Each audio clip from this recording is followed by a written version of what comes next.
in case ng'olina emmotoka yo nga it got an accident, wagikoonesa oba baagikoona or something knocked it, neegooma, neegoomamu nga tewali ayinza kyagala ekyo kulaba mmotoka ye nga teri nga bwe yagifuna.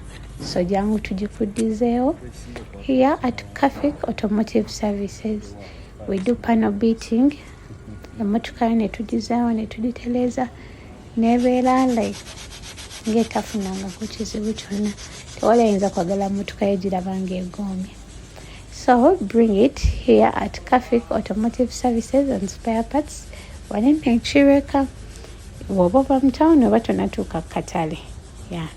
To live behind the Centenary Bank ATM.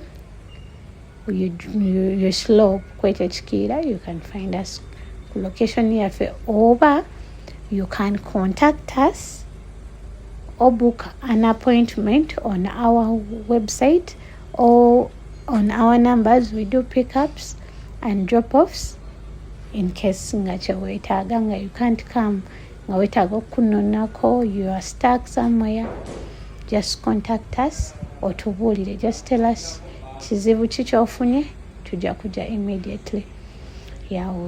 Work on your problem. Now we can jaba musanyufu because our customers know we offer the best services here in Uganda.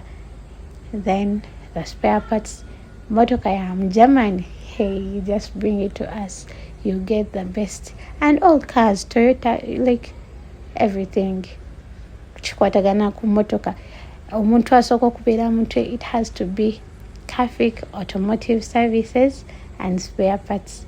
Visit our website, carficautomotiveservices.com. Thank you.